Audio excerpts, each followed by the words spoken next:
Well, good day, everybody. My name is Juliana Zamarra. I'm a student of International Business Administration and Business Administration here in Colombia at the Universidad del Rosario. I'm in ninth semester, so this is the last semester before I go to practice, and I'm 21 years old. Today I'm going to talk about culture and communication for my class of cross-cultural negotiation. Well, first of all, I would like to talk about why communication is critical for airline travel. Well, when it comes to airline travel, communication is essential for the solution of imminent problems and some minor errors that might occur while they are flying. So, it has been discovered that the main reason why plane crashes result is because of errors of teamwork and communication that lead to the lack of sharing some important information, the errors that are made by the pilots, and some lack of coordination when it comes to solving some important situations. So there's a need for communication not only in the form of commands, but in the shape of encouraging, of negotiation, and sharing information in a transparent manner.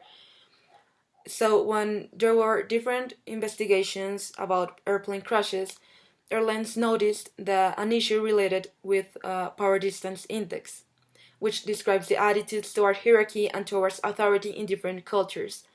So they observed that in different investigations, first officers were afraid to express their concerns and their disagreements to their boss, that in this case would be the pilot. So airlines designed different strategies in order to reduce this high power distance or high respect for authority, so that the airplane crashes will be reduced or even eliminated. So they designed, for example, a crew resource management training where they teach junior crew members how to communicate clearly and assertively, and they created a standardized procedure for co-pilots to challenge the pilot and take over in case that they weren't listened. Also, they decided to make English an obligatory language for the members of the flying crews, because this was a way of taking them like outside of their culture, so they were participating in a different cultural legacy. So in this way, they could reduce the high power distance that was felt in each individual's principal culture. So I think that the main and principal strategy used by airlines was to acknowledge the cultural legacy that was reflected in each of the individual's work, in order to identify the communication errors related to it and deploy some activities in order to reduce the high power distance if it was the case, and in this way to ease communication. Other strategies that I think might work would be to spend some minutes of the preparation time before the flight to share some personal information, um, like a personal profile in a comfortable level, so that there would be like a base of confidence that would lead to a higher communication between them. Also, airlines could develop like different integration activities between the first officers and the pilots, in order for them to like decrease the sense of authority with the pilots and therefore increase the communication with them. Well, now that we're talking about different cultures, I would like to talk about my main culture, Colombia. So, I do agree with the portrayal of Colombian culture as a high power distance. Why? Well, because I think that here in Colombia, most of the organizational and institutional structures are vertical hierarchies, where the lower power individuals accept this unequal distribution of power, and they think that it's because it's supposed to be like everyone has their own place. So they have to use a regular conduct in order to talk to those persons that are with high power in the organization, and they also have to expect that this person will take into account what a lower power individual is actually expressing to them. So I try to understand a little bit more about it, of how this high power distance is affecting the organizations, And I asked around my family and my friends, and one of the examples that I gathered was from my cousin who works with Atempi, a security company for the Rosario University. And he told me that most of the time, employees don't know if they should tell their bosses about a mistake or something that they have seen that would work better differently, because they don't know if their boss temper is good or bad, so they don't know if it's good to tell him. Also, most of the time he observed that the different colleagues wouldn't express their opinion or their disagreements to their bosses because they think their boss's job is to make a decision, so it wouldn't matter if they express their opinion or not. And on the other hand, he told me that he has noticed some critical issues in the university performance, but he doesn't have like the position to um, talk to those with the higher power that are responsible with these matters that he wants to discuss. So he would like to talk, for example, with the university director, the syndica, or the vice director, but he's not in a high or medium level position that could like make him able to talk to these people.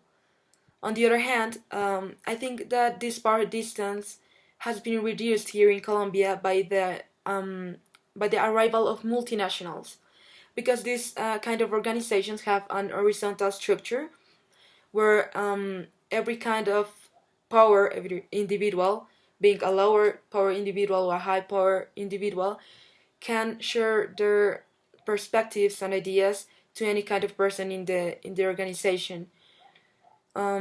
This is seen even in their locations, in their buildings. They don't like put doors on the offices because they think that there should be like an open communication between people. An example of that is Old Mutual, for example. Well, I was also thinking of another life or death scenario where this connection between communication and culture would be essential. And I think it would be medicine here in Colombia. Because, well, as I've expressed before, Colombia is a high power distance culture. And I think this is reflected in the way persons talk to each other or relate in the medical scenario. So, in the medicine sector, there's a significant hierarchical structure, so doctors tend to have a more formal language and respect with those that have more experience, more degrees, and then higher power doctors. This could be a problem when it comes to critical medical procedures, because a doctor that has less power might not communicate to a higher power doctor um, a, a mistake committed by him, or even if this higher power doctor has committed a mistake, maybe he won't be able to say it or to show it to him. So he won't be able to identify or well communicate the problem that has been identified or the anomaly that he has seen. All the same, well, most doctors don't tend to listen, for example, to the nurse's opinion or the information that they share, because they're like in a different power level, because they don't have the same experience and the same knowledge as doctors really do.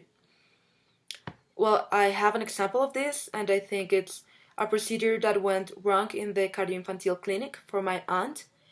Um, as she tells me, some doctors were making the procedure. She was awake, and something was going wrong. She could say it or notice, and they just talked between each other, but they didn't say anything to the attending doctor or the high power doctor. They just kept it between them until the high power doctor came and assessed the job, and he obviously reprehended them because they did a bad job and they didn't even tell him. And also there were nurses there during the whole procedure, but they wouldn't say anything to any of the doctors, nor the ones performing the procedure, nor the doctor, the attending doctor who had to take over in order to take charge of the procedure. Also, I think this could be related with the airline travel different investigations where they said that the less experienced person should be the pilot, because then the higher experienced one wouldn't be afraid to speak up and show the mistakes that were being committed. So in this case was that kind of situation. Well, I think communication is affected by culture in an organizational context, in the same way that it has been observed in airline crashes. Because culture will determine the way that decisions, procedures, and initiatives are developed inside of the organization. It determines the organizational structure, for example, and the different procedures that must be taken in order to communicate to others. For example, if it will be an strictly formal communication between areas or something like that. Also, culture will define the way individuals work. For example, if they must attach to a certain way of doing things, a certain procedure, or if they would be improvising and looking for new methods to make things. And also, their respect for authority will uh, nurture or will eliminate the way that individual initiatives are developed.